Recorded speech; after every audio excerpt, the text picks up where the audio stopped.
नमस्कार. दुपारचे 4 वाजता या बातमीपत्रामध्ये आपल्या सगळ्यांचं स्वागत. मी प्रसाद काथे. नागपुरामध्ये महायुतीची एक अत्यंत महत्त्वाची बैठक होती आणि या निमित्ताने आपल्या समोर आम्ही ती बातमी घेऊन आलेलो आहोत. विधान परिषद निवडणुकीच्या पार्श्वभूमीवर या बैठकीमध्ये रवींद्र चव्हाण, संजय कुटे, उपेंद्र कोठेकर हे उपस्थित आहेत. शिवसेना आणि राष्ट्रवादीचे नेते सुद्धा या बैठकींना बोलावण्यात आलेले आहेत. आमचे सहकारी आणि प्रतिनिधी तेजस मोहतुरे या निमित्ताने आपल्या सोबत जोडले गेलेले आहेत. तेजस, या बैठकीचं कारण काय आहे?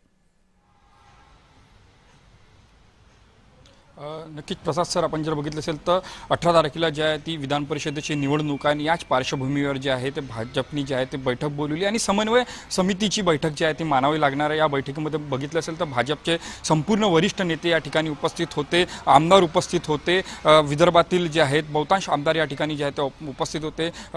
यासोबत जर बघितलं असेल तर राष्ट्रवादी काँग्रेसचे नेते सुद्धा या ठिकाणी जे आहेत ते उपस्थित होते. स्थानिक शिवसेनेचे राज्यमंत्री जे आहेत आशिष जयस्वाल, त्यासोबत कृपाल तुमाणे या ठिकाणी जे आहेत उपस्थित होते. या बैठकीमध्ये जे आहे निवडणुकीला कसं सामोरं जावं लागेल, ज्या पद्धतीनं स्थानिक स्वराज्य निवडणुकीला आता 18 तारखेला मतदान आहे, त्याच संदर्भात जर बघितलं तर नगरसेवक असतील, जिल्हा परिषद सदस्य असतील, यांच्यावर एका अर्थानं जे आहे सगळ्यात मोठी जी जिम्मेदारी असणार आहे ते म्हणजे मतदान देण्याची. त्या पार्श्वभूमीवर ही बैठक जी आहे ते महत्त्वपूर्ण असणार आहे. या बैठकीत जे आहे ते एकूणच जे आहे ते विदर्भातल्या ज्या वेगवेगळ्या टप्प्यावर जे विषयावर जे आहे ते चर्चा करण्यात आली. यामध्ये जे आहे ते शिवसेना ज्या पद्धतीने जे आहेत काय भूमिका असणार आहे, राष्ट्रवादी काँग्रेसची काय भूमिका असणार आहे संपूर्ण निवडणूक, ते भूमिका मांडण्याचा प्रयत्न जे आहे ते रवींद्र चव्हाण यासमोर मांडला. आणि एकूणच जर बघितलं असेल तर आज रवींद्र चव्हाण जे अमरावती सुद्धा जे आहे ते उपस्थित होते.